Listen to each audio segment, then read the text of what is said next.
নমস্কার, হেলথ এক্সপ্রেসে আপনাদের সকলকে স্বাগত জানাই। আমি সায়ন্তনী। আজ আরও একটি শনিবার এবং সময় ঠিক দুপুর 2টো আমরা হাজির হয়েছি এক্সপ্রেস নিউজের পর্দায়। আজ আমরা আলোচনা করব বিনাইন প্রস্টেট হাইপারপ্লাজিয়া নিয়ে।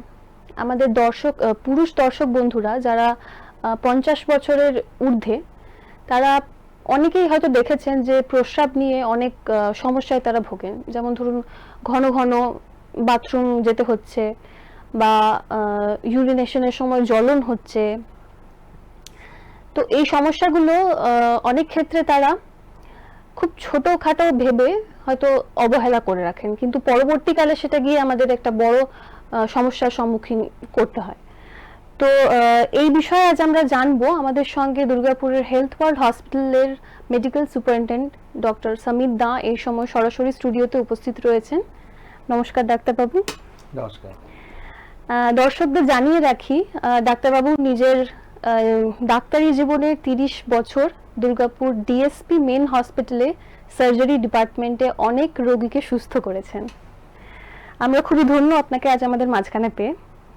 তো যেমন আমি বলছিলাম, বিনাইন প্রস্টেট হাইপারপ্লাজিয়া নিয়ে আলোচনা করব। তো সবার আগে আমাদের এটা জানা উচিত যে প্রস্টেট কি, বা ঠিক কোন জায়গায় থাকে, কি কাজ প্রস্টেটের, যদি একটু আমাদের বলেন।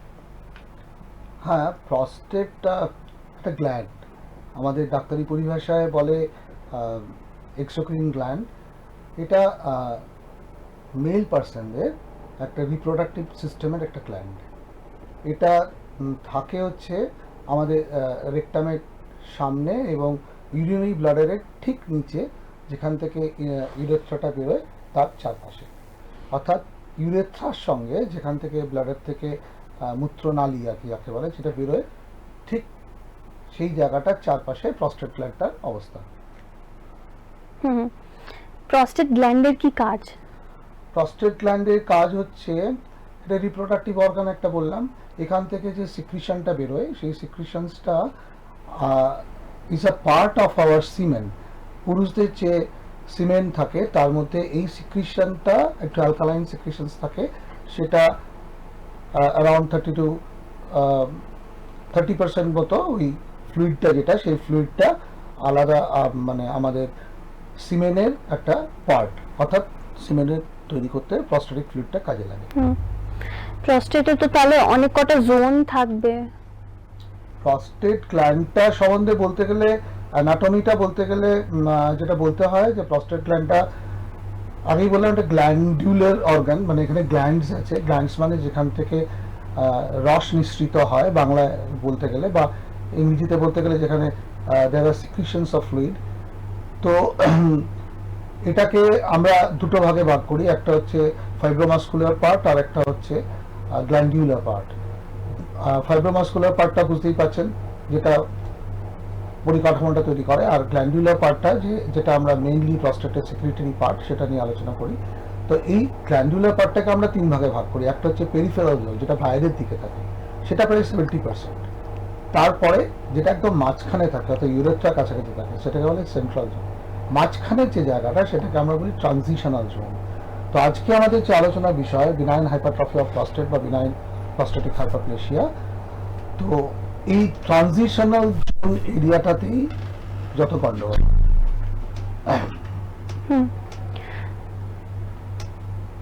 তো বয়সের সাথে সাথে আমাদের প্রত্যেকেরই এই ট্রানজিশনাল জোনেটা বাড়তে থাকে, আর নামটাই বলে দিচ্ছে যে বিনাইন। সুতরাং এটা কোনো ক্যান্সার নয়, এটা একটা বিনাইন সোয়েলিং, যেটা থেকে আমাদের নানা রকম উপসর্গ দেখা দিতে পারে। আমরা উপসর্গ বিষয়ে পরে আসছি। তো এটা অবভিয়াস, 50 প্রত্যেক মানুষের প্রস্টেট গ্ল্যান্ডটা বড় হবে। মজার ব্যাপার হচ্ছে, সমস্ত ম্যামালসেরই প্রস্টেট গ্ল্যান্ড থাকে, কিন্তু শুধু মানুষের আর কুকুরের প্রস্টেট গ্ল্যান্ড বাড়ে, অন্যদের বাড়ে না, কারণ জানা নেই। কিন্তু প্রস্টেটিক গ্ল্যান্ডটা বাড়ে অবভিয়াসলি সবারই, এবং সেখানে সেইটা বাড়ার ফলে তার অবস্থানের জন্যই বলুন একটা সে একটা কিছু সিমটমসের তৈরি হয়। যেমন আমি আগেই বললাম যে প্রস্টেট গ্ল্যান্ডটা একদম ব্লাডারের ঠিক নিচে ইউরেথ্রার চারপাশে থাকে। অর্থাৎ এটা যখন বাড়ে তখন একটা ইউরেথ্রাতে একটা চাপ দিতে থাকে। তো ইউরেথ্রাতে যদি চাপ দিতে থাকে তাহলে যেটা হয় সেটা হচ্ছে আমাদের মূত্রথলি অর্থাৎ ব্লাডের থেকে যে ইউরিনটা ইউরেথ্রা বা মূত্রনালী দিয়ে বেরিয়ে আসবে, সেই জায়গাটা যদি বাইরে বা একটা অবস্ট্রাকশন হয় তাহলে সেই ফ্লোটা ঠিকমতো হয় না বা ফ্লোটা কোনোভাবে বাধাপ্রাপ্ত হয়। এই বাধাপ্রাপ্ত হওয়ার ফলে আমাদের শরীরে কিছু কিছু উপসর্গ দেখা দেয়। তো এই উপসর্গগুলোর জন্যই এই বিনাইন হাইপারট্রফি অফ প্রস্টেটের মানুষ যারা ভোগেন এই অসুখে তাদের কষ্ট হয় বা তাদেরকে চিকিৎসকের পরামর্শ নিতে হয়। তো এই যে ইউরেথ্রা প্রস্টেটের মধ্যে দিয়ে আসছে এবং প্রস্টেট বড় হলে বা বেড়ে গেলে ইউরেথ্রার কি কি প্রবলেম হতে পারে? ইউরেথ্রার প্রবলেম তো ইউরেথ্রাটা অবস্ট্রাকশনস করছে, ইউরেথ্রার প্রবলেম তো অ্যাজ সাচ না, মানুষের কি প্রবলেম হতে পারে। আমার যে মানুষটির এটি হচ্ছে, এই অসুখটি হচ্ছে, সাধারণত প্রস্টেটের ওজন আমরা 18 থেকে 20 গ্রাম সাধারণ মানুষের, মানে অল্প বয়সীদের তাই হয়, এবং 40-এর পরে বা 50-এর পরে আস্তে আস্তে এটা বাড়তে থাকে। এটা বেড়ে বেড়ে কখনো 30, কখনো 35, কখনো 40, আমি 100 গ্রামের প্রস্টেটও দেখেছি।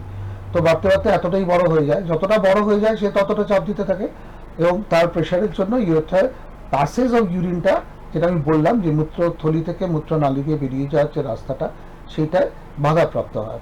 এবার বাধাপ্রাপ্ত হওয়ার জন্য শরীরে কিছু পরিবর্তন ঘটে, সেই পরিবর্তনগুলোর জন্য মানুষের কিছু কিছু সিমটমস দেখা দেয়। এই সিমটমসগুলোকে আমরা সাধারণত দুভাগে ভাগ করতে পারি। এক ধরনের সিমটমস হচ্ছে এই বাধা দেওয়ার জন্য অবস্ট্রাকটিভ সিমটমস, আর আরেকটা হচ্ছে যেগুলো মানুষকে অত্যন্ত বিরক্ত করে, ইংরেজিতে বলি আমরা ইরিটেটিং সিমটমস।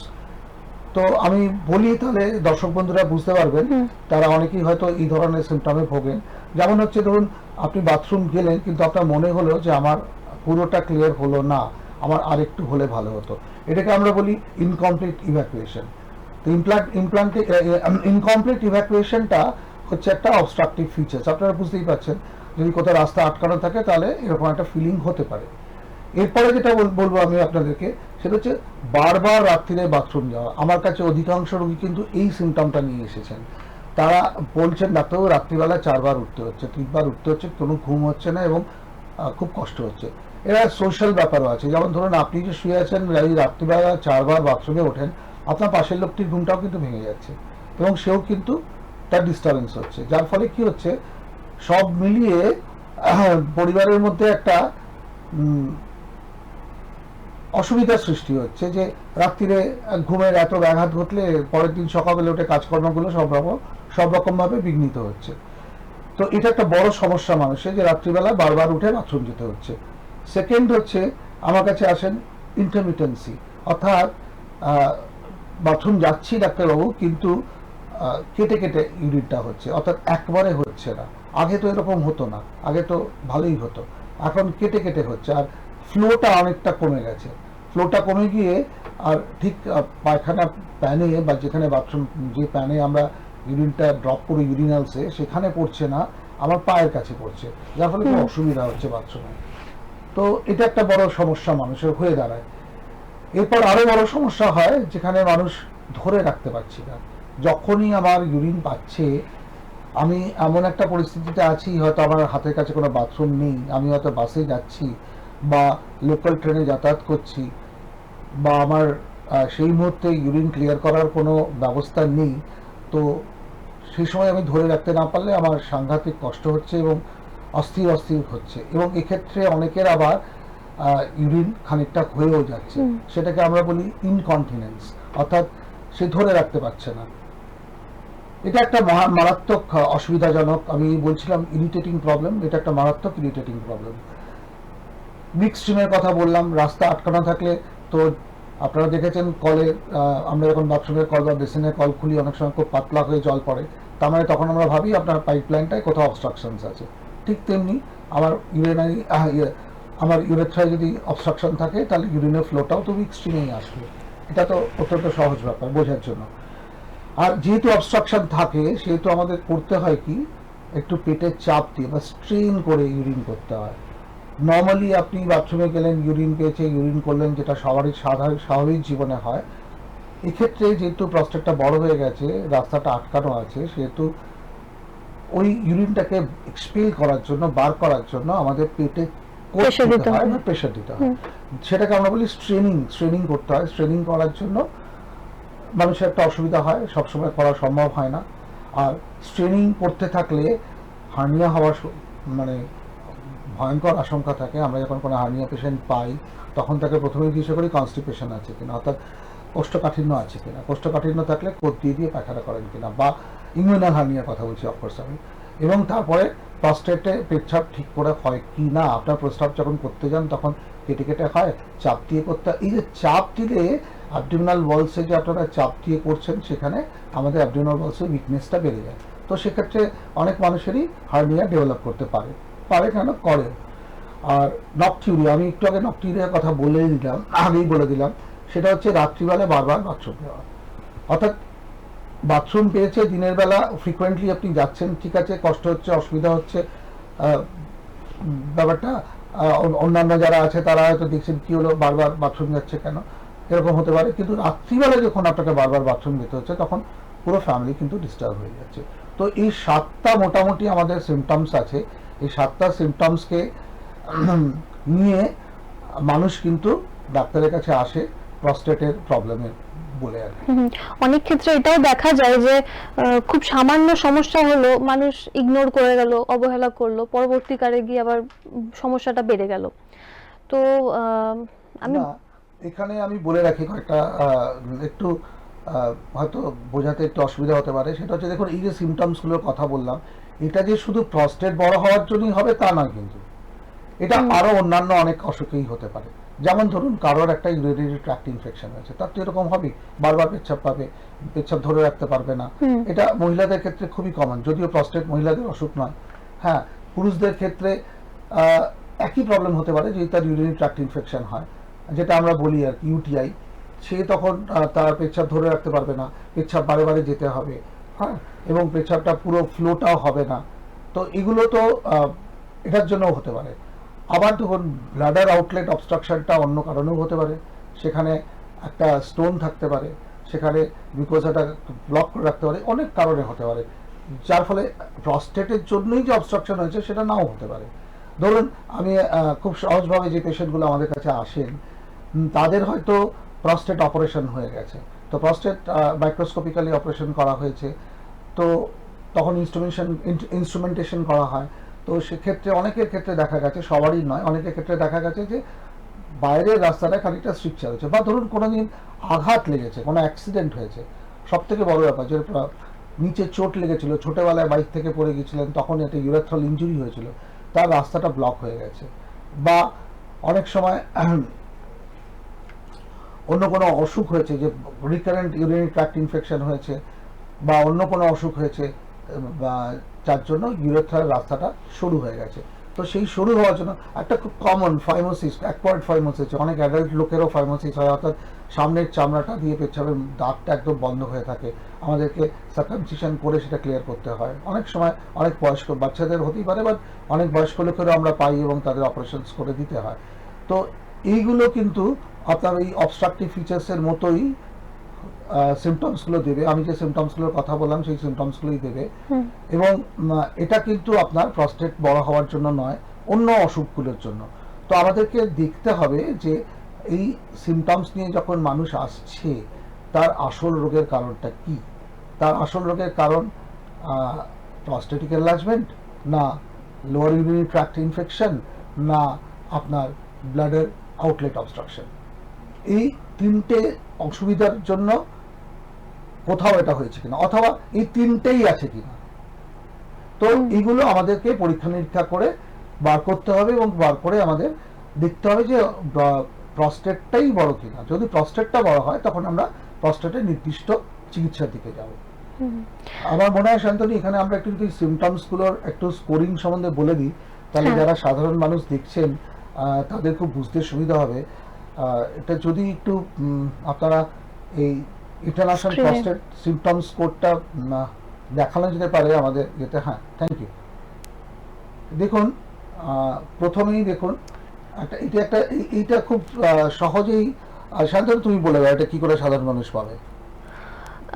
এটা আপনারা নেট থেকে ডাউনলোড করতে পারেন, IPSS স্কোর বলে দেখবেন PDF ফাইলে রয়েছে, অথবা যারা হার্ড কপি পেতে চাইছেন দুর্গাপুর হেলথ ওয়ার্ল্ড হসপিটালে ইউরোলজি ডিপার্টমেন্টে এসে আপনারা যোগাযোগ করে এটার প্রিন্ট আউট পেতে পারেন। তো এটি আপনারা একটু বোঝার চেষ্টা করুন, এটা আমি একটু বুঝিয়ে বলে দিই আপনাদের। এটা আপনারা বাড়িতে বসেই নিজেদেরকে অ্যাসেস করতে পারবেন যে আপনাদের প্রবলেমটা কতটা সাংঘাতিক বা আপনাদের চিকিৎসা কতটা দরকার আছে। দেখুন, প্রথম পয়েন্টটা হচ্ছে ইনকমপ্লিট এম্পটিং, অর্থাৎ আপনার মনে হচ্ছে যে আপনার আরও খানিকটা ইউরিন হতো কিন্তু আপনার ইউরিনটা হয়নি। দেখুন, নট এট অল। এরকম আপনাকে জিজ্ঞাসা করা হবে বা আপনি নিজেকে জিজ্ঞাসা করবেন যে আমার এর মধ্যে কোনটা ঠিক। যেমন প্রথমটা হচ্ছে নট এট অল, একটু নামাতে হবে ফাইলটা ভাই, হ্যাঁ একটু নামিয়ে দিন, হ্যাঁ নট এট অল মানে আমার এরকম কখনো মনে হয় না, তাহলে আপনার স্কোর হচ্ছে 0। লেস দ্যান 1 in 5 times, আপনি 5 বার বাথরুমে গেছেন তার মধ্যে 1 বার হয়েছিল, তাহলে আপনার score 1। Less than half the time, আপনি 6 বার 8 বার বাথরুমে গেছেন, আপনার 3 বার হয়েছে, তাহলে আপনার score 2। About half the time, অর্থাৎ আপনি 8 বার বাথরুমে গেছেন সারাদিনে, 4 বারই আপনার মনে হয়েছে যে আমার ইউরিনটা আর একটু হলে ভালো হতো, তাহলে আপনার স্কোর হচ্ছে 3। আর মোর দেন হাফ দ্য টাইম, অর্থাৎ 8 বার গেছেন কিন্তু আপনার 6 বার মনে হয়েছে বা 5 বার মনে হয়েছে যে আমার ইউরিনটা ঠিক করে হচ্ছে না, আর একটু হলে ভালো হতো, তাহলে আপনার তখন স্কোর হচ্ছে 4। আর সব সময়ই মনে হচ্ছে, যখনই যাচ্ছি তখনই মনে হচ্ছে, মোস্ট অফ দ্য পেশেন্ট এই স্টেজেই আমাদের কাছে আসেন যে যখনই যাচ্ছি ডাক্তারবাবু মনে হচ্ছে আরেকটু ইউরিন হবে, তো সেটা হচ্ছে স্টেজ।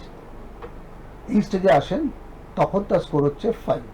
এমনি করে দেখুন, আমরা 7টা সিমটম সাজিয়ে দেওয়া আছে এখানে। এটা ইন্টারন্যাশনালি অ্যাকসেপ্টেড একটা চার্ট মানুষের জন্য। যদি আপনারা এটা ব্যবহার করতে শিখে যান তাহলে আপনারা ঘরে বসে নিজেদের স্বাস্থ্য সম্বন্ধে সচেতন হয়ে এই প্রস্টেটের প্রবলেম নিয়ে নিজেরাই নিজেদেরকে একটা মাপকাঠিতে যেতে পারবেন যে আপনার ডাক্তারের কাছে যাওয়া উচিত কি উচিত না। দ্বিতীয়ত দেখুন ফ্রিকোয়েন্সি, অর্থাৎ বারবার আপনাকে ইউরিন যেতে হচ্ছে। একইভাবে যদি বারবার যেতে না হয় তাহলে 0, যদি 5 বারের মধ্যে 1 বার এরকম মনে হয় তাহলে 1, যদি যতবার গেছেন তার অর্ধেক সময় আপনার মনে হচ্ছে যে আরেক মানে দ্রুত যেতে হচ্ছে, অর্ধেকবার আপনাকে বারবার যেতে হচ্ছে 2, যদি অর্ধেক সময় যেতে হয় তাহলে 3, যদি অর্ধেকের বেশি সময় হয় তাহলে 4, এবং যদি সবসময় আপনাকে বাথরুমের বারবার যেতে হয় তাহলে সেটা হচ্ছে 5। এমনি করে আমরা পরপর সিমটমগুলোতে আসবো। ইন্টারমিটেন্সি, আপনার পেচ্ছাপ আটকে হচ্ছে কিনা, প্রস্রাবটা আটকে হচ্ছে কিনা, যদি আটকে হয় তাহলে কতবার হচ্ছে, সব সময় হচ্ছে না অর্ধেক সময় হচ্ছে, না অর্ধেকের কম সময় হচ্ছে, না অর্ধেকের বেশি সময় হচ্ছে, এইভাবে আমাদের স্কোরিংটা হয়। অর্থাৎ একটা জিনিস লক্ষ্য করুন, স্কোরটা 0 থেকে 5 পর্যন্ত, তাহলে এখানে 7টা সিমটম আছে, তো ম্যাক্সিমাম স্কোর হবে কত 35, আর মিনিমাম স্কোর হবে কত 0। তাহলে একজনের ম্যাক্সিমাম স্কোর হবে 0, মিনিমাম স্কোর হবে 0। যার 0 তার তো কোনো প্রস্টেটের সমস্যা নেই, কিন্তু আমরা ধরে নিই 1 থেকে 7 পর্যন্ত যাদের স্কোর হবে তাদের হচ্ছে মাইল্ড সিমটমস। 8 থেকে 19 পর্যন্ত যাদের স্কোর হবে তাদেরকে আমরা বলবো মডারেট সিস্টেম। নিচের দিকে লেখা আছে 8 থেকে 19 পর্যন্ত, একদম নিচে লক্ষ্য করলে দেখতে পাবেন লেখা আছে মডারেট সিস্টেম। এবং 20 থেকে 35 যাদের হবে তাদেরকে আমরা বলবো না একটু সিমটম খুব বাড়াবাড়ি ধরনের হয়েছে, সিভিয়ার সিমটমস। অর্থাৎ আপনারা যদি এই স্কোরে নিজেদের সিমটমস গুলো সাজিয়ে নিজেরা স্কোরিং করতে পারেন তাহলে আপনারা কিন্তু নিজেরাই বার করতে পারবেন যে আপনাদের স্কোরটা কত। 1 থেকে 7, 0 কিনা, 0 মানে আপনার কোনো অসুখ নেই। 1 থেকে 7-এর মধ্যে হলে অল্প বিস্তর সিমটমস আছে, 8 থেকে 19-এর মধ্যে হলে আপনার মাঝারি ধরনের সিমটমস আছে, আর 20 থেকে 35-এর মধ্যে যদি আপনার সিমটমস হয় তাহলে আপনার কিন্তু বেশ সিভিয়ার সিমটমস আছে। আমি একটু এক্সাম্পল দিয়ে বলছি, যেমন ধরুন আপনার ইনকমপ্লিট এমটি, আপনার স্কোর এসছে 4, ফ্রিকোয়েন্সি আপনার স্কোর এসছে 5, ইন্টারমিটেন্সি আপনার স্কোর এসছে 4, আর্জেন্সিতে আপনার স্কোর এসছে 5, মিড স্ট্রিমে আপনার স্কোর এসছে 3, আর স্ট্রেনিংয়ে আপনার স্কোর এসছে 3, আর নকটিভিয়াতে আপনার স্কোর এসছে 5। তাহলে আপনার 3টে 5, 15, 2টো 4, 8, 15 আর 8 23, আর 2টো 3, 23 আর 6 29। আপনি কিন্তু পড়ে গেলেন সিভিয়ারিটিতে। এবার এই সিভিয়ার স্কোর যাদের হবে তাদের কিন্তু অবশ্যই চিকিৎসকের পরামর্শ নেওয়া উচিত, কারণ চিকিৎসকের পরামর্শ নিলে চিকিৎসক আপনাকে দেখে বলবেন যে আপনার কি কি ইনভেস্টিগেশনস করা উচিত। আমি আগেই বলেছি যে সবসময় প্রস্টেটের বড় হলেই এটা হয় না, আর অন্যান্য রোগ থেকেও হয়। সুতরাং আমরা দেখব যে আপনার প্রস্টেট বড় হওয়ার জন্য এই অসুখটি হয়েছে কিনা। যদি আমরা দেখি যে প্রস্টেট বড় হওয়ার জন্য এটি হয়েছে, তাহলে প্রস্টেটের চিকিৎসা করবো। যদি অন্য কোনো রোগের জন্য হয় তাহলে সেই রোগের চিকিৎসা করবো। আমরা আজকে প্রস্টেট সম্বন্ধে আলোচনা করছি, সুতরাং আমি ওটার মধ্যে সীমাবদ্ধ রাখছি আমাদের আলোচনাকে। আমরা ধরে নিলাম যে এরকম একটা সিমটম নিয়ে, সিভিয়ার সিমটম স্কোর নিয়ে আপনি আমাদের কাছে এলেন। আপনার স্কোর আমরা বললাম 29। তো 29 স্কোর নিয়ে যখন আপনি আমার কাছে এলেন, আমি আপনাকে এরপরে কি করব, আমরা প্রথমে আপনাকে ইনভেস্টিগেশনস করব। তো ইনভেস্টিগেশনস প্রস্টেটে করতে গেলে নানা রকম ইনভেস্টিগেশনস, আমি খুব ডিটেলে যাচ্ছি না। আপনাকে প্রথমেই আমরা একটা যেটা করে থাকি সেটা হচ্ছে একটা পাররেক্টাল এক্সামিনেশনস করে দেখি যে প্রস্টেটের ফিলিংটা কীরকম। সেটা ডাক্তারবাবুরা পাররেক্টাল ডিজিটাল এক্সামিনেশনস করেন, আঙুল দিয়ে দেখেন, দেখে প্রস্টেটের ফিলটা কীরকম, তাতে শক্ত না নরম, না তাতে কোনো নডিউল আছে কিনা, বা কতটা বড় হয়েছে। এটা যত এক্সপিরিয়েন্স ডাক্তার তত ভালো উনি বুঝতে পারেন বা বলতে পারেন, এবং দেখে উনি একটা আন্দাজ করতে পারেন যে প্রস্টেটটা না অনেকটাই বড় হয়ে গেছে। তারপরে উনি যেটা অ্যাডভাইস করেন, একটা ইউরিনারি টেস্ট ডেফিনেটলি অ্যাডভাইস করেন। তাতে ইউরিয়া ক্রিয়েটিনিন, ব্লাডের একটা টেস্ট করে দেখে নেন কিডনি ফাংশন ঠিক আছে কিনা। এবং সব থেকে যে বড় পরীক্ষা করে দেখা হয় সেটা হচ্ছে একটা lower part of the abdomen, অর্থাৎ কেইউবি অ্যান্ড প্রস্টেট, অর্থাৎ kidney, urinary bladder, ureter bladder and প্রস্টেটের একটা আল্ট্রাসোনোগ্রাফি করা। আল্ট্রাসোনোগ্রাফিটা আপনারা এখন সবাই জানেন, সবারই যারা শুনছেন দর্শক বন্ধুরা তাদের অনেকেরই আল্ট্রাসোনোগ্রাফি হয়েছে। এবং আল্ট্রাসোনোগ্রাফিতে আমরা দেখে নিই যে দুটো জিনিস মেনলি আমরা দেখি। একটা হচ্ছে প্রস্টেটের সাইজটা কত, প্রস্টেট তার ক্যাপসুলটা ইন্ট্যাক্ট আছে কিনা, হাইপারট্রফিটা কতটা হয়েছে। ধরুন কারোর এলো 30, কারোর এলো 40, কারোর এলো 55। একাধিক পেশেন্ট আসে যাদের এরকম বয়স্ক পেশেন্ট আসেন, পার্টিকুলারলি যারা রিটায়ার্ড এমপ্লয়ি যারা আছেন তাদের অনেকেরই, যারা 60 ঊর্ধ্ব বয়স, একাধিক রুগী আছেন আমার যারা এসে দেখাতেন এবং এখনো দেখান। তারা হচ্ছেন তাদের কারোর 50, কারোর 45 প্রস্টেটের সাইজ। সাইজ মানে আমি বলছি প্রস্টেট কতটা বড়, অত গ্রাম। তো এইটার একটা আমরা মাপকাঠি পেয়ে যাই যে প্রস্টেটটা কতটা বড়। এবং আরেকটা কি জিনিস দেখি যে ক্যাপসুলটা ইন্ট্যাক্ট আছে কিনা, আরেকটা জিনিস কি দেখি হাইপারট্রফি কতটা হয়েছে, আরেকটা কি দেখি না আপনার ইউরিন ব্লাডারে কতটা জমে আছে। অর্থাৎ ওই যে আমরা প্রথমেই বললাম ইনকমপ্লিট ইভ্যাকুয়েশন, তো আপনার ইনকমপ্লিট ইভ্যাকুয়েশন যেটা হচ্ছে, সত্যি হচ্ছে না ওটা মানসিক, অর্থাৎ আপনার ব্লাডারের মধ্যে, ইউরিনারি ব্লাডারের মধ্যে প্রস্টেট থাকার জন্য আমরা প্রথমে পেশেন্টকে নর্মালি একটা আল্ট্রাসাউন্ড করি, তারপর পেশেন্টকে বলি আপনি ইউরিন করে আসুন।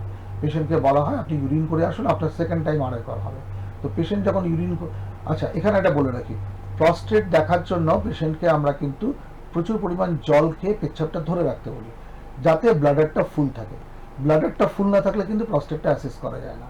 তো এইটা আপনাদের মাথায় রাখতে হবে যখনই কোনো প্রস্টেটের আল্ট্রাসাউন্ড করতে যাবেন বা ইউরিনারি ব্লাডারের আল্ট্রাসাউন্ড করতে যাবেন, kidney, ureter bladder and prostate যদি ডাক্তারবাবু লিখে দেন, কেইউবি অ্যান্ড প্রস্টেট আমরা লিখি সংক্ষেপে, তাহলে আপনাকে কিন্তু তখন অনেকটা জল খেয়ে জলের বোতল নিয়ে যেতে হবে এবং আপনাকে দেখতে হবে আপনার ব্লাডারটা যেন ফুল থাকে এবং আপনার একটা ইউরিন করতে হবে এরকম একটা অবস্থা থাকে।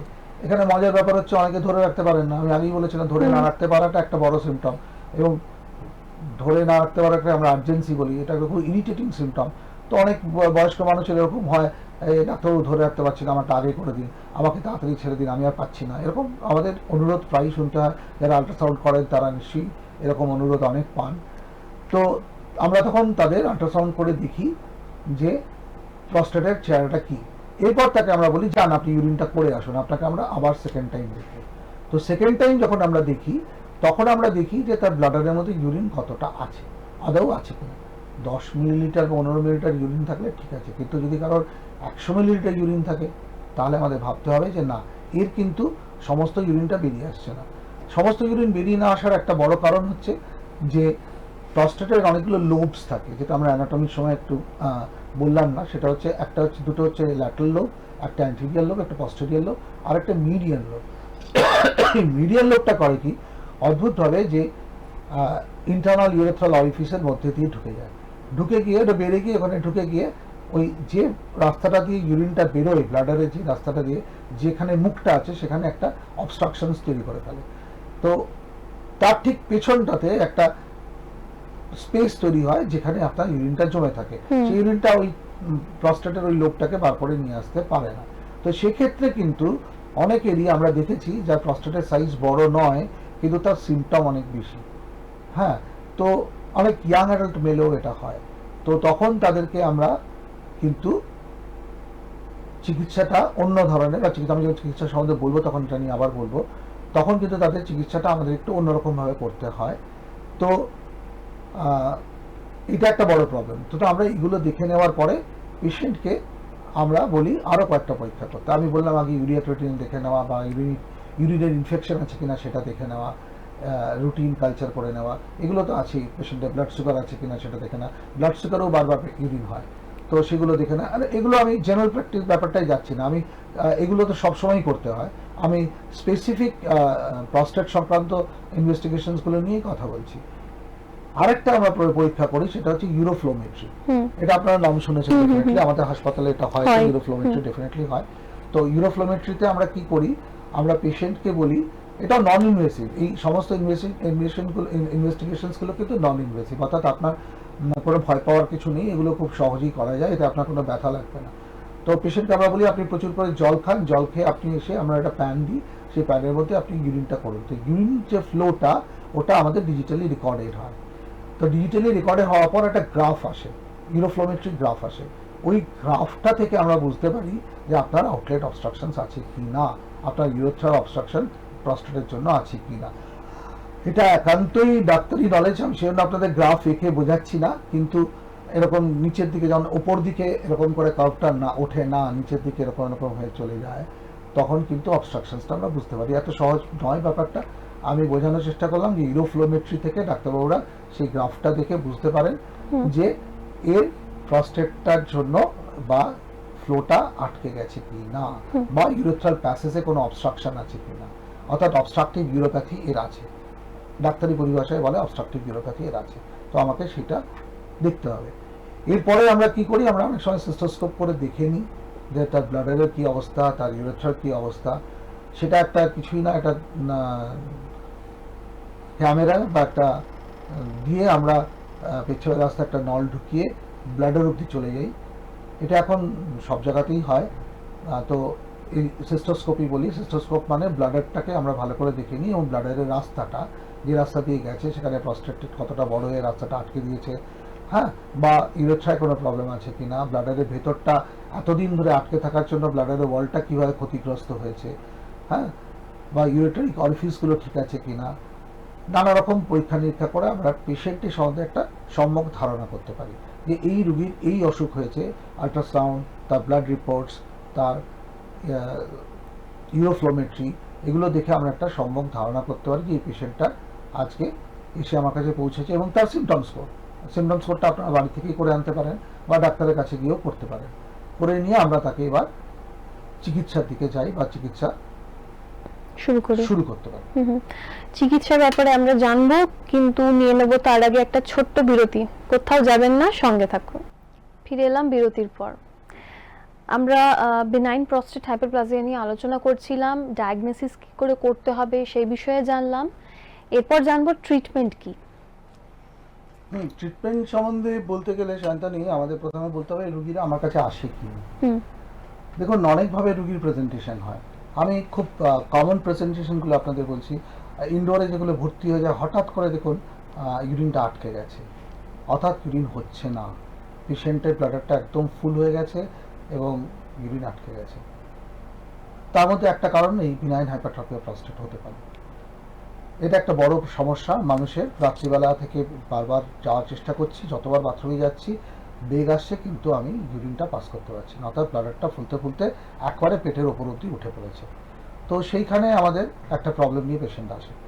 আরেকটা প্রবলেম নিয়ে খুব কমনলি আসে যে ডাক্তারবাবু কিচ্ছু ছিল না, সব ভালো ছিল, অর্থাৎ সকালবেলা ইউরিন পাস করার পর দেখলাম পায়জামাটা বা লুঙ্গিটা রক্তে ভেসে গেছে, পুরোটা রক্তে ভরে গেছে, অর্থাৎ এটা পেইনলেস হিম্যাচুরিয়া বা রক্তক্ষরণ পেচ্ছাবের সাথে হয়েছে।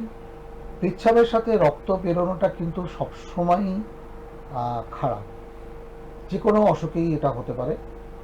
বিনাইন হাইপারট্রফি অফ প্রস্টেটটা যদি হয়ে থাকে সেটা খুব ভালো লক্ষণ, এছাড়াও অন্যান্য আরও কারণে হতে পারে।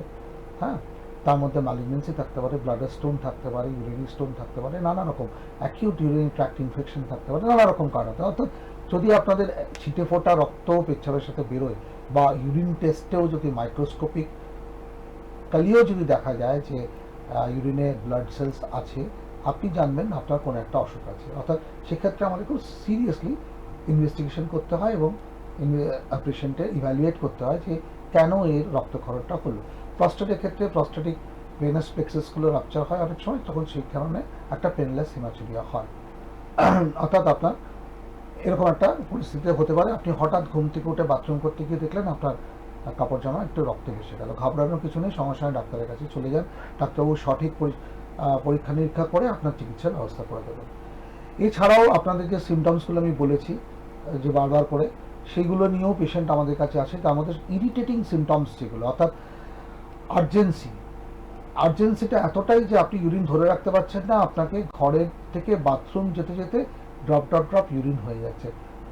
খুব অসুবিধা হয় বয়স্ক লোকেদের ক্ষেত্রে, বাথরুমটা দূরে, বাথরুমের পজিশনটা অনেক সময় ঘুমিয়ে ঘরে বুঝতে পারেন না। অনেকের খানিকটা আলজাইমার্স বা পার্কিনসনিজম ডেভেলপ করে যায়, তাদের পক্ষে বাথরুমটা চিনে যাওয়াটাও ডিফিকাল্ট হয় রাত্রিবেলা। এবং বহু মানুষকে আমি দেখেছি বাথরুম যেতে গিয়ে পড়ে গিয়ে পা ভেঙে গেছে, কারণ তাড়াহুড়ো করে যেতে গেছে, যে ঘরে ইউরিন হয়ে যাচ্ছে, তাড়াহুড়ো করতে গিয়ে হোঁচট খেয়েছে বা কাপড়ের সাথে পা লেগে গেছে, লুঙ্গির সাথে বা পায়জামার সাথে পড়ে গেছেন এবং পা ভেঙে গেছে। তো এই একটা ব্যাপার থাকে, আর্জেন্সি একটা বড় ব্যাপার। আর্জেন্সির সঙ্গে ইনকন্টিনেন্স যদি জুড়ে যায় তাহলে মানুষ আরও ইরিটেটেড হয়ে পড়ে। আর যেটা বললাম, রাত্রিবেলা বারবার ওঠাটা ভীষণ ইরিটেটিং, আপনারা সবাই জানেন। বারবার যদি আপনি রাত্রিবেলা ওঠেন, তো এখানে আমি একটা কথা আপনাদেরকে বলি, এই বারবার যারা রাত্রিরে উঠছেন তাদের লাইফস্টাইল খানিকটা চেঞ্জ করতে হবে। লাইফস্টাইল চেঞ্জের মধ্যে একটা বড় ব্যাপার হচ্ছে, আপনি যতবার রাত্রিবেলা বাথরুম করতে উঠছেন, ফিরে এসে কিন্তু জল খাবেন না। আপনার ধারণা হলো আমার শরীর থেকে জল বেরিয়ে যাচ্ছে, একটু জল খেয়ে নিই, তাহলে আবার ঠিক থাকবে না। আপনি যতবার জল খাবেন তত বেশি ইউরিন হবে, যত বেশি ইউরিন হবে আপনি ততবার বাথরুমে যাবেন। অর্থাৎ রাত্রিবেলার দিকে যে জল খাওয়াটা কমিয়ে দেন, তাহলে আপনার ইউরিন তো অতটা তৈরি হবে না, আর অতটা তৈরি না হলে আপনার পেটও বেটে। সুতরাং আপনাকে একটু রাত্রিবেলার দিকে, বয়স্ক মানুষ যারা আছেন, তাড়াতাড়ি আর্লি ডিনার করে নিতে হবে। আর আর্লি ডিনার করে অল্প জল দিয়ে রাত্রিরের ওষুধগুলো খেয়ে শুয়ে পড়বেন, এবং প্রেফারেবলি যদি 8টার মধ্যে এটা করতে পারেন। আমাদের তো খাওয়ার সময় রাত্রি 11টা, কিন্তু সেটা খুবই অস্বাস্থ্যকর। সেই জন্য যদি প্রেফারেবলি 7:30 8টার মধ্যে, 8 7:30 হবে না, 8টার মধ্যে যদি আপনারা বয়স্ক লোকেরা খাবারটা খেয়ে নেন, জল খাওয়াটা ওইখানেই সীমিত রাখেন ওই সময়ের মধ্যে, তাহলে কিন্তু আপনাদের রাত্রিবেলা বারবার ওঠার যে ব্যাপারটা থাকবে সেটা কিন্তু অনেকটাই কমে যাবে। আরেকটা ব্যাপার আপনারা করতে পারেন, অর্থাৎ আপনারা কতটা জল খাচ্ছেন সারাদিন এবং কতটা ইউরিন আউটপুট হচ্ছে তার একটা চার্ট বানাতে পারেন। সেটা থেকে আপনি বুঝতে পারবেন যে আপনার ইউরিনটা বেশি হচ্ছে না জল খাওয়াটা বেশি হচ্ছে। ধরুন আপনি দেখলেন আপনি 4 লিটার জল খাচ্ছেন, আপনার 3 লিটার ইউরিন হচ্ছে, তো অতটা জল খাওয়া তো দরকার নেই। আমাদের 1.5 লিটার হচ্ছে নর্মাল ইউরিন আউটপুট, ম্যাক্সিমাম 1800, তার বেশি ইউরিন হওয়ার তো দরকার নেই। এবার আপনি ধরুন এত বেশি জল খাচ্ছেন যে আপনার 3 লিটার ইউরিন হচ্ছে, তখন আপনাকে কিন্তু, এবং দেখছেন আপনি 4 লিটার জল খেয়ে নিয়েছেন, 5 লিটার, অনেকেই আছেন 5 লিটার জল খান, আমাকে এসে বলছে তো 5 লিটার জল খাই তাও আমার জ্বালা কমছে না। তো 5 লিটার জল খাওয়াটা স্বাস্থ্যের লক্ষণ নয়, এটা মাথায় রাখতে হবে। আমাকে সব কিছু একটা নিয়ম মেনে চলতে হবে, সেই নিয়মে আমার বডি ওয়েট যথা, তার সঙ্গে সেই পার্সেন্টেজ অনুযায়ী আমাকে জল খেতে হবে। রাফলি আমরা 3% ওদের বডি ওয়েট বলি। ধরুন আপনার যদি 70 কেজি ওজন হয়, তো আপনার 2 লিটার থেকে 2200 অবধি জল আপনি খেতে পারেন। ঠিক আছে, গরমের দিন হলে ওটাকে বাড়িয়ে ম্যাক্সিমাম 3 লিটার করুন, 5 লিটার নয়। 5 লিটার খেলে সেই এক্সেস জলটা যাবে কোথায়? ইউরিনের সাথে বেরোবে। আর আপনার যদি প্রস্টেট বড় থাকে এবং সেই রাস্তাটা যদি আটকানো থাকে, তাহলে তো আপনার অসুবিধা হবেই। সেক্ষেত্রে আপনি কিন্তু নিজের চিকিৎসা করে এই অসুবিধাগুলো কমাতে পারেন।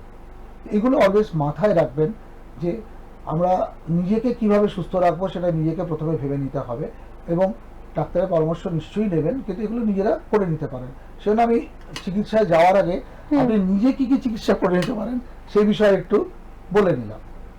এরপর দেখুন, প্রস্টেটের চিকিৎসা এখন অনেক পরিবর্তন হয়ে গেছে। যার থেকে 30 বছর আগে যখন আমি প্রথম চিকিৎসা শুরু করি বা এখানে এসে চাকরিতে জয়েন করেছিলাম, তখন কিছু ওষুধ পাওয়া যেত না। বয়স্ক মানুষরা আসতেন, তাদের দেওয়ার জন্য সেরকম প্রস্টেট গ্ল্যান্ডের ডেভেলপমেন্ট, মেডিসিন ডেভেলপমেন্ট আস্তে আস্তে গত 20 বছরের মধ্যে অনেক অ্যাডভান্স হয়ে গেছে।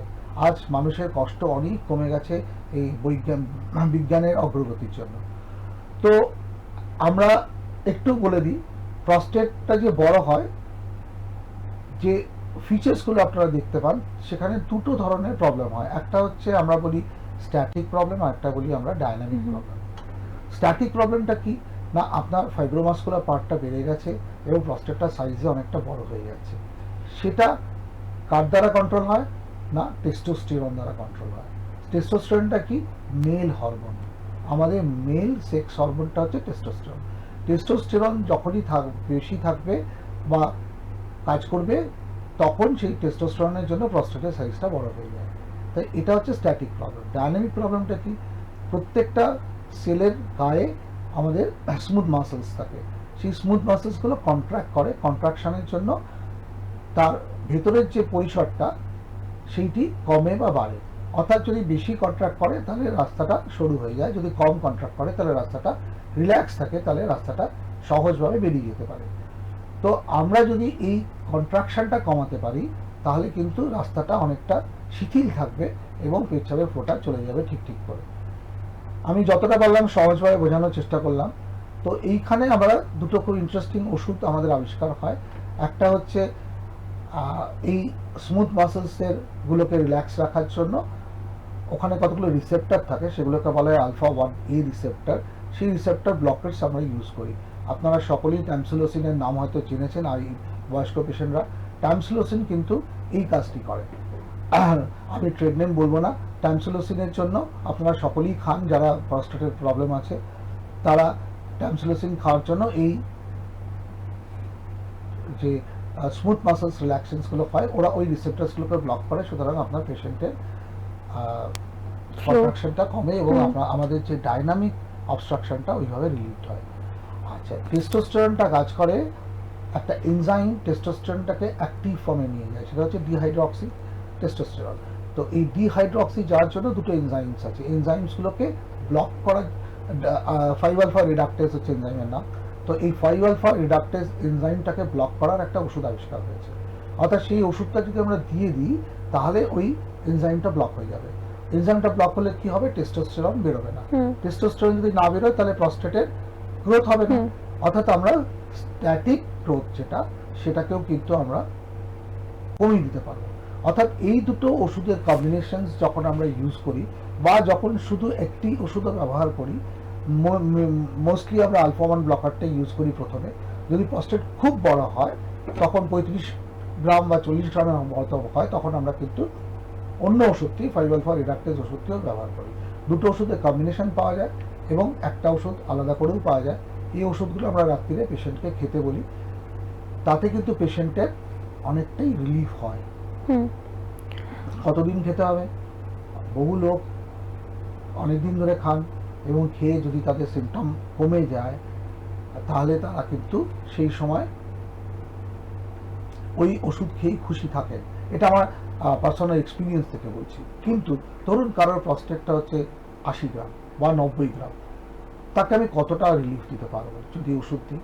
সেক্ষেত্রে কিন্তু তার প্রস্টেট গ্ল্যান্ডের অপারেশন করে নেওয়া উচিত। লং টার্ম ওষুধ খেতে পারেন আপনি, কিন্তু লং টার্ম ওষুধ খেতে গেলেও আপনাকে ডাক্তারবাবুর পরামর্শ অনুযায়ী খেতে হবে। ডাক্তারবাবু যখন বলবেন না আপনার এবার আর ওষুধে হবে না, এবার আপনাকে অপারেশনের দিকে যেতে হবে, তখন আপনাকে অপারেশনের দিকে যেতে হবে। আমরা যখন ছাত্রাবস্থায় শিখেছি অপারেশন, তখন পেট কেটে প্রস্টেট অপারেশন করা হতো, সেগুলো এখন ইতিহাস হয়ে গেছে। এখন তো খুব সরু নল দিয়ে আপনার পেচ্ছাপের রাস্তা দিয়ে অপারেশন করা হয়, নল ঢুকিয়ে। সেটাকে আমরা বলি transurethral prostatectomy, transurethral resection of prostate. এবং এই সমস্ত অপারেশন হেলথ কেয়ারে এখন হচ্ছে। হ্যাঁ, টিআরপি নিশ্চয়ই হয়। এই অপারেশন তো এখন সব জায়গায় হয়। আমাদের হাসপাতালেও যারা ইউরোসার্জন আছেন তারা খুব ভালো করে এটা করেন। তো এতে মানুষের আগে যে ভয়গুলো ছিল যে প্রচুর রক্তক্ষরণ হবে, প্রচুর কষ্ট হবে, ব্যথা হবে, সেই ব্যাপারগুলো হয় না। খুব সহজ পদ্ধতিতে পেশেন্টকে নিয়ে অপারেশন করে নেক্সট ডে কি তার পরের দিন ছেড়ে দেওয়া হয়। ক্যাথেটার কয়েকদিন রাখতে বলা হয়, তারপর ক্যাথেটার খুলে দিলে কয়েকটা ওষুধ দেওয়া হয়, এই ওষুধগুলো পেশেন্ট খেতে থাকে এবং খেতে থাকলে পেশেন্ট কিছু দিনের মধ্যে তার স্বাভাবিক জীবনে ফেরত আসতে পারে। অধিকাংশ ক্ষেত্রে তাই হয়ে থাকে এবং টিআরপিটা খুব পপুলার অপারেশন হয়ে গেছে যে কোনো দেশে, পৃথিবীর যে কোনো দেশে এটি হয়েছে। সুতরাং এইটাই হচ্ছে আলটিমেটলি প্রস্টেট গ্ল্যান্ডের অপারেশনের মেইন সার্জিক্যাল ট্রিটমেন্ট। সেটা কিন্তু আমাদের হসপিটালে রেগুলার বেসিসেই হচ্ছে। সুতরাং আমাদের ইউরোসার্জন যারা আছেন তারা ডেফিনেটলি করেন। আর তার আগে তো আমি আপনাদের বলেই দিলাম ওষুধ দিয়ে বা এইসব খেয়ে কিভাবে রোগীকে কমিয়ে দেওয়া যায়। আমাদের হাতে সময় একেবারেই নেই, অনুষ্ঠানের শেষের দিকে আমরা এসে পৌঁছেছি। আমি চাইবো আপনি দর্শকদের যদি কিছু বলেন। আর একটা কথা আমি বলে দিই, আমি ওটা মিস করে গেছি। তো অনেকের একটা কোয়েরি আছে যে পিএসএটা কি, পিএসএ টেস্টিংটা তো আপনি বললেন না। তো পিএসএটা একটা প্রস্টেট স্পেসিফিক এনজাইম, সেটা আমরা সাধারণত করে থাকি, বাট এটা প্রস্টেটের জন্য স্পেসিফিক, কোনো কিছুর জন্য নয়। অনেক সময় এই এনজাইমটা ক্যান্সার হলে বেড়ে যায়, তো প্রস্টেটিক ক্যান্সার দেখার কিন্তু এটা মাপকাঠি নয়, এটা ডাক্তারদের উপর ছেড়ে দেবেন। আমার কাছে অনেকজন এসে আমাকে রিকোয়েস্ট করে আমার পিএসএটা একবার করিয়ে দিন। এখন সবাই নেটে সার্চ করে এটা জেনে গেছেন। তো পিএসএ ডেফিনেটলি আমরা করাই, কিন্তু সেই কখন করাতে হবে সেটা ডাক্তারদের উপর ছেড়ে দেবেন। পিএসএ যদি অনেক বেশি হয়, নর্মাল তো 4 ন্যানোগ্রাম, তো সেটা আমি ভ্যালু বলতে চাই না আপনাদেরকে। যদি অনেক বেশি হয় তাহলে তখন আমরা সন্দেহ করতে পারি যে পেশেন্টের একটা ক্যান্সার হলেও হতে পারে। তো তার ইভ্যালুয়েশনের জন্য প্রস্টেট ক্যান্সারের জন্য যে ভাবে পরীক্ষা নিরীক্ষা করতে হয় সেটা তখন করা যেতে পারে। তো পিএসএ রেগুলার বেসিসে প্রত্যেক 3 মাস অন্তর অন্তর করার কোনো দরকার আছে বলে আমি ব্যক্তিগতভাবে মনে করি না। এবং আমি আবার বলি আপনাদের, ডাক্তারবাবুকে তার পরীক্ষা করে তার ডিসিশন অনুযায়ী যদি উনি মনে করেন, উনি নিশ্চয়ই করিয়ে নেবেন। যে ডাক্তারের কাছে আপনারা যাবেন, যে চিকিৎসকের কাছে আপনারা যাবেন, দরকার লাগলে করে দেবেন। আপনারা অযথা নেটে পড়ে আতঙ্কিত হবেন না। ডাক্তারবাবুরা সবই জানেন এবং তারা ঠিকভাবে আপনাদের সঠিক রাস্তায় নিয়ে যাবেন। সুস্থ থাকতে তো আমাদের সকলকেই হবে, তো যদি একটু বলে দিতেন যে বাড়িতে কি করলে আমাদের মানে সমস্যাটার থেকে একটু হলেও। এই যে বললাম আপনাকে, রাত্রিবেলা আর্লি ডিনার করবেন, জল কম করে খাবেন, আর রেগুলার কিছু এক্সারসাইজেস করবেন। আমি সবসময় বলি প্রাণায়াম করতে, ধ্যান করতে, বা সকালে উঠে একটু মর্নিং ওয়াক করতে। নিজের শরীরের একটু যত্ন রাখবেন, ওভারওয়েট যাতে না হয় সেটা একটু খেয়াল রাখবেন, কারণ অনেক অসুখের সঙ্গে একটার সঙ্গে আরেকটা লিঙ্কড হয়ে থাকে। তো এগুলো সাধারণভাবে নিজেকে সুস্থ রাখতে হবে, এবং লাইফস্টাইলটা এমনভাবে মেজার করতে হবে। এই কোভিড কিন্তু আমাদের অনেক কিছু শিখিয়েছে, আমাদের লাইফস্টাইল কিন্তু অনেক কিছু চেঞ্জ করিয়েছে। দেখুন, আমরা সবাই মাস্ক নিয়ে ঘুরছি। আমি স্টুডিওতে আছি বলে মাস্ক পরে নেই, বা শান্তনীয় মাস্ক পরে নেই, কিন্তু আমরা যখনই বেরোবো আমরা মাস্ক পরে নেবো। এতে আমাদের, বিশ্বাস করবেন না, সর্দি কাশি জ্বর, কোভিড হোক না হোক, সর্দি কাশি জ্বর কত কমে গেছে। এই ধুলো পলিউশন থেকে আমরা বেঁচে যাচ্ছি। এই অভ্যাসটা যদি চালু রাখতে পারি, আমরা অনেক রোগের থেকে বেঁচে যাবো। আমাদের হাত ধোয়া একটা ব্যাপার। আর আপনাদের সবাইকে বলি, এরা ভাববেন না যে কোভিড চলে গেছে, কোভিড নেই, কোভিড হচ্ছে না, তা ঠিক নয়। পরিমাণে কম হচ্ছে। এখনও কোভিডের যে বিধি নির্দেশ আছে, দয়া করে সেগুলো মেনে চলুন। মাস্ক পরে থাকুন, বদ্ধ ঘরে থাকবেন না, খোলা হাওয়ার মধ্যে একটু থাকুন, এক জায়গায় অনেকে মিলে জমায়েত হবেন না, বা আড্ডা মারার জন্য বসা, বা একটা ভিড়ের মধ্যে ভিড়টাকে অ্যাভয়েড করুন। আর মাস্ক ছাড়া বেরোবেন না। একজন যখন অনেকজনের সঙ্গে সামনাসামনি কথা বলবেন, দুজনেই মাস্ক পরে থাকবেন, তাহলে কিন্তু আপনাদের chance of infection, Covid infection অনেক কম হবে। আপনারা এতদিনে এগুলো সবাই সব জানেন, কিন্তু এখন লোকেরা একটা দেখছি গা ছাড়া ভাব হয়ে গেছে। আমি বাজারে ঢুকতে পারি না, এত ভিড়। এই পুজোর সময় বা ছট পুজোর সময় এত ভিড়, মানুষ একসাথে জড়ো হয়ে সব কাজ করছেন। তো সেটি কিন্তু আমার মনে হয় এখনও করার সময় আসেনি, কারণ আমরা হাসপাতালে কোভিড পেশেন্ট পাচ্ছি এবং তারা অনেকেই আমাদের আন্ডারে চিকিৎসাধীন আছেন। আপনাদের সবাইকে আমি আরেকবার সাবধান করলাম যে কোভিড চলে যায়নি একেবারে, একটু সাবধানতা মেনে চলবেন। ধন্যবাদ ডাক্তারবাবু, অনেক কিছু জানা গেল আপনার কাছ থেকে। আশা করি দর্শকদের অনেকের অনেক সমস্যার সমাধান হয়েছে। আজ হাতে একেবারেই সময় নেই, এখানে শেষ করতে হবে। ফিরে আসবো পরের শনিবার। ততদিন ভালো থাকুন, সুস্থ থাকুন। নমস্কার।